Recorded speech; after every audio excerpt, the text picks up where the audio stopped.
علی بھی اگلا سوال ہے، یہ آب حیات کس چیز کا نام ہے کہ جسے پینے سے انسان کو موت نہیں آ سکتی؟ سنا ہے کہ آب حیات اس دنیا میں صرف ایک ہی شخص نے پی رکھا ہے اور وہ حضرت خضر علیہ السلام ہے، کیا یہ واقعی درست ہے؟ سب کہانی ہے میرے بھائی، سب کہانی۔ آب حیات کون پی کے ہمیشہ کے لیے زندہ رہ سکتا ہے جی؟ آب حیات نام کی کوئی چیز نہیں ہے۔ کہانیوں میں، سٹوریوں میں، دیو مالائی قصے کہانیوں میں موجود ہے، وہ اسی کی بنیاد پہ وہ حضرت خضر کو ابھی تک زندہ مانے ہوئے ہیں۔ قرآن تو بار بار کہتا ہے کل نفس ذائقۃ الموت، ہر نفس نے موت کا مزہ چکھنا ہے۔ تو جب قرآن کیٹاگوریکلی کہہ رہا ہے کہ موت آ کے ہی رہنی ہے، پھر آب حیات کا کیا کانسیپٹ رہ سکتا ہے؟ سارے جھوٹے دعوے ہیں۔ اللہ تبارک و تعالیٰ نے زندگی موت کے معاملات اپنے ہاتھ میں رکھے ہوئے ہیں، اس کا قطعاً تعلق کسی کے کوئی خوراک کھانے یا پینے کے ساتھ نہیں ہے۔ اس قسم کا تو وسوسہ شیطان نے ہمارے ابا جی کو اور ہماری اماں کو دیا تھا، سیدہ حوا کو اور سیدنا آدم علیہ السلام کو، کہ وہ آپ کو پتہ ہے شیطان نے کیا وسوسہ دیا تھا؟ سورۃ الاعراف میں آتا ہے نا کہ یہ اللہ تعالیٰ نے جو تمہیں اس شجر کے درخت کھانے سے روکا ہے نا، تو کس لیے روکا ہے؟ اس کانٹیکسٹ میں اگر آپ سورۃ الاعراف میں جہاں پہ قصہ آدم اور ابلیس ڈیٹیل کے ساتھ ذکر ہوا ہے سٹارٹ ہی کے اندر، اور وہاں پہ وہ دعا بھی آئی ہے ربنا ظلمنا انفسنا وان لم تغفر لنا وترحمنا لنکونن من الخاسرین آمین۔ تو اس میں اللہ تبارک و تعالیٰ نے یعنی جو ابلیس نے ان کو وسوسہ دلایا ہے نا، وہ یہی تھا فوسوس لہما الشیطان، ان دونوں کو شیطان نے وسوسہ دلایا لیبدی لہما ما وری عنہما من سوآتہما، تاکہ وہ جو جنتی لباس ان کے اوپر تھا وہ ان سے اتروا دے اور ان کی شرمگاہیں ان پر کھول دے۔ ظاہر ہے وہ جنتی لباس تو پھر چلا گیا نا اس لغزش کی وجہ سے۔ وقال ما نہاکما ربکما عن ہذہ الشجرہ، اور شیطان نے کہا کہ تم دونوں کو تمہارے رب نے اس درخت کے پھل کھانے سے اس لیے روکا ہے الا ان تکون ملکین، کہ کہیں تم فرشتے نہ بن جاؤ، او تکون من الخالدین، اور کہیں ایسا نہ ہو کہ تم ہمیشہ کے لیے زندہ رہو۔ تو یہ آب حیات کی لالچ تو شیطان نے لگائی تھی حضرت آدم علیہ السلام کو کہ جی یہ ایسی چیز ہے کہ آپ پی لیں گے تو آپ ہمیشہ زندہ رہیں گے۔ تو حضرت آدم کے ساتھ جو ہوا اس کے بعد پھر اللہ تعالیٰ نے معاف کیا، وہ آپ کے سامنے ہے۔ راہ حضرت خضر والا یہ تو ہے ہی ساری کہانی بازی ہے۔ قصہ موسیٰ اور خضر یوٹیوب پہ جا کے میرا کلپ دیکھیں، میں نے پوری ڈاکٹرین ان کی ختم کی ہے، پوری تصوف انہوں نے حضرت موسیٰ اور خضر کے واقعے کے اوپر کھڑی کی تھی سورۃ الکہف کے حوالے سے۔ اس میں حضرت خضر کے حوالے سے جتنے ان کے کلیمز ہیں کہ وہ خضر زندہ ہے، لوگوں کو ملتا ہے، قرب قیامت میں دجال کے سامنے جو مرد مومن آئے گا وہ خضر ہوگا، یہ ساری کی ساری کہانیاں میں نے کھول کے بیان کر دی ہیں، اور ایک جملے سے ان کی پوری ڈاکٹرین الٹ کے رکھ دی ہے کہ سورہ آل عمران میں اللہ تعالیٰ نے تمام نبیوں سے عہد کا ذکر کیا ہے کہ جب میں تمہیں نبوت دوں اور رسالت دوں اور تمہاری موجودگی میں کوئی اور پیغمبر آ جائے، تعویل عام میں تو سب کے لیے تھا، تعویل خاص میں نبی الاسلام کے بارے میں، تو تم نے ضرور بھی ضرور اس پیغمبر پہ ایمان لانا ہے اور ان کی دین میں مدد کرنی ہے، اور اس پہ ایک دوسرے پہ گواہ ہو جاؤ، اور میرا بھاری ذمہ اس پہ تم اٹھاتے ہو، اور اس کے بعد اگر تم نے نافرمانی کی تو تم فاسقین میں شمار ہو جاؤ گے۔ تو اگر حضرت خضر علیہ السلام حضور کے زمانے میں زندہ تھے نعوذ باللہ، اور وہ پیغمبر ہیں، چونکہ غیر پیغمبر ایک پیغمبر کا استاد نہیں ہو سکتا، حضرت موسیٰ کے وہ استاد ہیں قرآن کی روح سے، بخاری مسلم میں ان کا نام بھی ہے، اصل لفظ ہے خاضر، یہ جہاں سے گزرتے تھے صحیح بخاری میں آتا ہے سبزہ اگ جاتا تھا، یہ گنبد خضرا بھی لفظ استعمال کرتے ہیں نا سبزے کے لیے، اس لیے ان کو خضر کہا جاتا ہے۔ جو کہتے ہیں پانیوں پہ حکومت ہے، وہ بھی میں نے واقعہ سنایا تھا، میرے پانی تے بھی حکومت کی کوشش کی سی تو میں دسیا سی جناب وسی کنج کیتا، سب کہانیاں۔ اچھا، تو حضرت خضر علیہ السلام کے بارے میں وہ کہتے ہیں کہ انہوں نے آب حیات پیا ہوا ہے تو وہ زندہ ہے، تو بھئی میں نے اس میں کہا تھا کہ نبی علیہ السلام کے زمانے میں اگر وہ زندہ تھے تو قرآن کی روح سے تو ان کو نبی علیہ السلام کی غزوہ بدر میں، احد میں، خندق میں، تبوک کے موقع پر آ کے حضور کی مدد کرنی چاہیے تھی، آپ کے سپاہیوں میں شامل ہونا چاہیے تھا، اور اگر وہ نہیں ہوئے ہیں کسی ضعیف روایت سے بھی نہیں ثابت کہ وہ کبھی آئے ہوں یا آپ پہ ایمان لائے ہوں سامنے آ کے صحابہ کی موجودگی میں.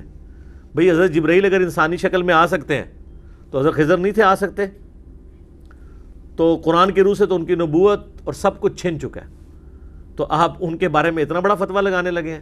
وہ ہے ہی نہیں تھے. حضرت موسیٰ کے زمانے میں تھے, اب واللہ عالم وہ پیغمبر تھے یا کوئی فرشتہ تھا, فرشتوں کا پیغمبر تھا جو انسانی شکل میں آیا تھا حضرت موسیٰ علیہ السلام کو مسئلہ تقدیر سمجھانے کے لیے. That's all. اور مسلم شریف سے جو پیش کرتے ہیں نا قرب قیامت میں, جو ایک دجال کے سامنے مومن کھڑا ہو جائے گا, اس میں آگے الفاظ ہیں, وہ راوی کہتا ہے کہا جاتا ہے وہ حضرت خضر ہیں. سند کوئی نہیں, کہا جاتا ہے یعنی سن سنا کے سننی, روایتیں مشہور. یہ بھی جی آب حیات پی لی حضرت خضر کو, اب موت ہی نہیں آنی ہے. اور کتنے لوگ ہیں پوری پوری زندگی وہ پھر نا چلت پھرت بھی کرتے رہے ہیں ہمارے بزرگوں میں سے نا. بزرگ میں عزت کے معنوں میں نہیں کہہ رہا, پرانے ہونے کے معنوں میں کہہ رہا ہوں کہ وہ آب حیات کی تلاش میں پھرتے رہے. ہمیں کہیں سے آب حیات مل جائے تو ہم پی لیں تو ہم کبھی نہیں مریں گے. سر آپ کے ابا جی کو آب حیات کی لالچ سورہ الاعراف میں نے آیت پڑھ دی تھی شیطان نے, تو پھر ان کو کس آزمائش سے گزرنا پڑا اور اس کے بعد ہمیں بھی آج تک گزرنا پڑ رہا ہے. تو آپ بھی مہربانی کریں یہ آب حیات کی تلاش چھوڑ دیں. موت کو کوئی نہیں ٹال سکتا, کوئی زندگی کسی کی لمبی نہیں کر سکتا, کوئی زندگی کسی کی کم نہیں کر سکتا. یہ اللہ کے فیصلے ہیں.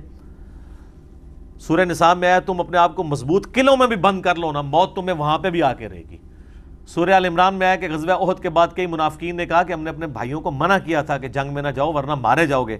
اللہ تعالیٰ فرماتا ہے کہ اگر ان کی موت لکھی ہوتی تو یہ خود بخود اپنی مقتل گاہوں کی طرف کھینچے چلے آتے. ان کی موت نہیں تھی نا, تو اس لیے یہ آئے نہیں. ورنہ تو اللہ تبارک و تعالیٰ جس کو موت دینی ہے وہ اس کی موت کوئی روک نہیں سکتا, اور جس کو اللہ تعالیٰ نے بڑی بڑی آزمائشوں سے گزار کے بھی زندہ رکھنا ہے اس کو کوئی موت نہیں دے سکتا. حضرت خالد بن ولید 100 سے زیادہ جنگوں میں شریک ہوئے ہیں, اور وہ سر چھوٹی موٹی جنگیں نہیں ہیں, دنیا کی سپر پاورز کے خلاف, رومنز اور پرشینز کے خلاف 100 بیٹل فیلڈز میں.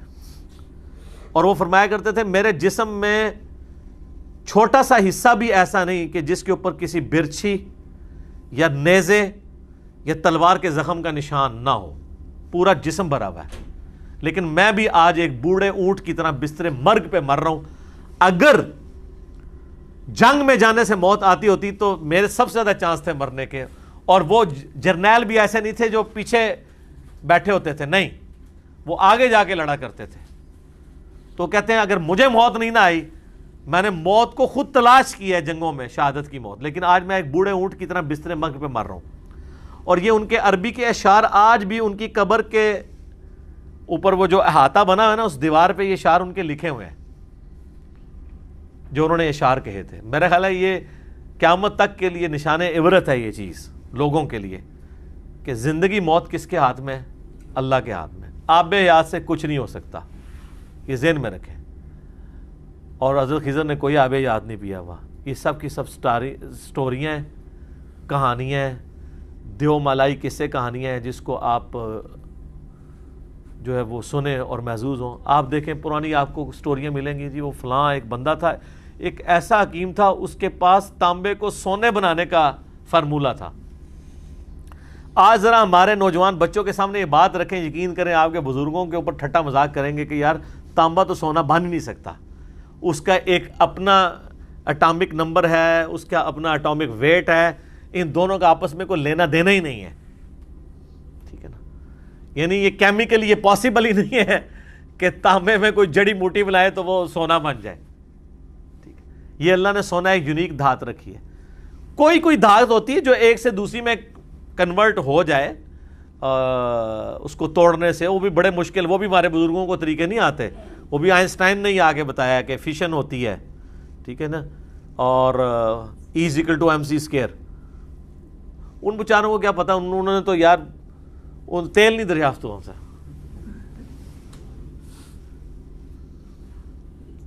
ویسے آپ کو کہتے ہیں تھلے نگاہ ماری 7 زمینہ کراس, تیل بھی کراس, اتنے ماری تے جناب کوئی کہتا جی عرش تک پہنچ گئی, لوح محفوظ تک پہنچ گئی. کوئی کچھ نہیں میرے بھائی, کوئی کچھ نہیں کر سکتا. سر جن بزرگوں کے بارے میں آپ یہ کلیم کر رہے ہیں نا, ان کے سامنے سمارٹ فون رکھ دیا جائے نا, وہ سمارٹ فون نہیں آپریٹ کر سکتے. اسمارٹ فون چھوڑ دیں، عام ٹیلی فون نہیں آپریٹ کر سکتے، تو وہ ٹیلی فون بنانا، یہ تو سر کہانی ختم، یہ تو بہت مشکل کام ہے۔ میں کہتا ہوں اگر وہ لوگ آج زندہ ہو جائیں تو وہ تو گوروں کو، بوئنگ کو اور ایئر بس والی کمپنی کے جو مالکان ہیں ان کو اولیاء اللہ مان لیں، کہ جنہوں نے جناب 450-500 مسافروں کو اڑانے والے پرندے بنا لیے ہیں، ایئر بس A380 اور بوئنگ 747، بوئنگ 777۔ انسانی ترقی ہے نا دماغ کی، تو یہ جہاز کیوں نہیں کسی نے بنا لیا؟ ویسے کہتے ہیں جناب وہ ایک نماز مدینہ شریف پڑھتے سن، دوسری جناب مکہ شریف، تیسری بیت المقدس، چوتھی بغداد شریف، سب کہانی ہے، کوئی نہیں پڑھ سکتا اس طریقے سے۔ آج بھی کسی کے پاس چارٹر طیارہ ہو تو مشکل ہے اس طریقے سے نمازیں پڑھنا۔ پھر میں اس کی انجینئرنگ کرتا ہوں کہ مسلم شریف میں تو بنو سلمہ کو نبی علیہ السلام نے دیکھا ایک چوراہے پہ کھڑے ہوئے، پوچھا کیوں ادھر کھڑے؟ ان کا یا رسول اللہ نماز میں لیٹ ہو جاتے ہیں، بڑی دور سے چل کے آنا پڑتا ہے، ہم نے سوچا ہم مدینہ شریف کے قریب مسجد نبوی کے گھر لے لیں۔ تو نبی علیہ السلام فرمایا کہ جتنے قدم تم چل کے آتے ہو تمہیں ہر قدم پہ ثواب ملتا ہے۔ تو انہوں نے مدینہ شریف شفٹ ہونے کا ارادہ ترک کر کے واپس اپنے گاؤں میں چلے گئے کہ ہم اتنے قدم چل کے آئیں گے۔ تو نبی علیہ السلام کو تو فرمانا چاہیے تھا کہ بھئی تمہارے بعد اتنے بڑے بڑے اولیاء اللہ آئیں گے، وہ اڑ کے نمازیں پڑھا کریں گے مکہ مدینے، تو تم تو اولیاء کے سردار ہو۔ بلکہ اس سے اگلی کہانی جو انہوں نے بنائی ہوئی ہے کہ جی ایک ادنا صحابی کے گھوڑے کے سم سے جو خاک اڑ کے اس کے ناک میں بیٹھتی ہے اس تک بھی کوئی وہ غوث کتب ولی نہیں پہنچ سکتا۔ ماشاءاللہ، پھر تو صحابہ کے گھوڑوں کو بھی اڑنا چاہیے۔ اگر غوث کتب ولی اڑ رہے ہیں تو ان کے تو گھوڑے بھی اڑنے چاہیے، وہ تو بیچارے خود اڑنے سے رہ گئے۔ سب کہانی ہے، اس طرح پاسبل نہیں ہے۔ دنیا اللہ نے بقدر ایفرٹ رکھی ہوئی ہے، یہ فزیکل فینامنا کا ورڈ ہے، اور روحانیت کے ساتھ اسے ریلیٹ کرنا، وہ معجزات والا معاملہ، وہ ایک بالکل ڈیفرنٹ چیز ہے۔ کرامت کا کانسیپٹ بھی اس طریقے سے نہیں جو یہ پیش کر رہے ہوتے ہیں، کہ کمپیٹنسی نہیں کہ کوئی شخص حاصل کر لے، ایک الگ سے ایک بحث ہے، اس کے اوپر میری کئی ایک ویڈیوز ریکارڈڈ موجود ہیں۔ تو بات کہاں سے کہاں نکل گئی؟ میں نے آب حیات کے حوالے سے ڈسکشن کر رہا تھا کہ جس طرح باقی بڑی بڑی کہانیاں مشہور ہیں نا، آب حیات بھی ان کہانیوں میں سے ایک کہانی ہے۔ اللہ تعالیٰ ان کو عقل دے، کس قسم کی یہ باتیں یعنی پبلک کے اندر مشہور کرتے ہیں۔ وادی جن پہ بھی آپ نے میرا کلپ دیکھا کہ وہ ایک نظر کا دھوکہ ہے، ایلوژن ہے، وہاں کے یعنی پہاڑی اور زمین کا جو آپس میں اینگل اس طریقے سے ہے کہ وہ اٹ سیم لائک دیٹ، اسے گریوٹی ہل کہتے ہیں، نظر کا دھوکہ ہوتا ہے۔ وہ جو آپ کو ڈھلوان ہے وہ اونچائی کے طور پہ نظر آ رہی ہوتی ہے، لیکن with respect to sea level وہ ڈھلوان ہوتی ہے، تو وہ آپ کو چیزیں اوپر چڑھتی ہوئی نظر آ رہی ہوتی ہیں۔ وہ تو آپ اپنے گھر میں بھی بنا سکتے ہیں، ایمز روم بنانے کے بارے میں نے اس میں بتایا تھا۔ تو خیر اس کلپ کا یہ فائدہ ہوا کہ بعد میں نا دعوت اسلامی کے امیر کی طرف سے بھی ایک ویڈیو آ گئی کہ وادی جن میں کوئی جن شین نہیں ہے، نہ کوئی اس وجہ سے یہ چیزیں اس طرف جاتی ہیں۔ خیر ان کو تو سائنٹیفک فنامنا کا پتہ ہی نہیں، وہ سائنٹیفک فنامنا ہے، وہ تو انڈین مقبوضہ کشمیر میں لداخ کے مقام کے اوپر بھی وہ گریوٹی ہل پائی جاتی ہے، پاکستان میں کوئی نہیں ہے، سعودیہ میں وادی جن کے اندر ہے۔ وہ ایک ٹوٹلی فزیکل فنامنا ہے۔ اس پہ کلپ ہمیں بنانا پڑا، ڈیڈ سی کے اوپر کلپ بنانا پڑا جی، اس میں بندے ڈوبتے نہیں۔ آپ گھر ڈیڈ سی بنا سکتے ہیں لیکن خرچہ بہت زیادہ ہوگا، نمک بہت زیادہ ڈالنا پڑے گا، تو وہ اس کی کثافت زیادہ ہے، اس وجہ سے نہیں ڈوبتے۔ اور اس کو سب چیزوں کو روحانیت کے ساتھ جوڑا ہوا ہوتا ہے۔ اسلام نے ان توہمات کو سائٹ پہ رکھ کے ڈیفینیٹ علم پہ بات کی ہے۔ وَلَا تَقْفُ مَا لَيْسَ لَكَ بِهِ عِلْمٌ إِنَّ السَّمْعَ وَالْبَصَرَ وَالْفُؤَادَ كُلُّ أُولَٰئِكَ كَانَ عَنْهُ مَسْئُولًا۔ اے انسان کسی چیز کی پیروی اس وقت تک مت کر جب تک کہ تجھے ڈیفینیٹ علم نہ حاصل ہو جائے۔ بے شک کان، آنکھ اور دل، عقل بھی کہہ سکتے ہیں، دماغ ہو یا دل ہو، اس کے بارے میں تمہیں پوچھا جائے گا کہ ان انسٹرومنٹس کو یوز کر کے تم نے حق بات تک پہنچنے کی کوشش کیوں نہیں کی۔ تو اسلام توہمات میں نہیں، ڈیفینیٹ علم میں بلیو رکھتا ہے، اور علم دو ہی ہیں، یا وحی کا علم ہے، کتاب و سنت کا علم جسے ہم ریویلڈ نالج کہتے ہیں، یا ایکوائرڈ نالج ہے جسے ہم سائنس کا علم کہتے ہیں۔ تو نہ سائنس اس چیز کو سپورٹ کرتی ہے کہ کوئی آب حیات ہے کہ جس کے بعد کبھی انسان کو موت نہیں آئے گی، اور نہ کتاب و سنت اس کو سپورٹ کرتا ہے، بلکہ موت وہ حقیقت ہے کہ جس کو وہ لوگ بھی مانتے ہیں جو خدا کو نہیں مانتے۔ اتنی بڑی حقیقت ہے موت۔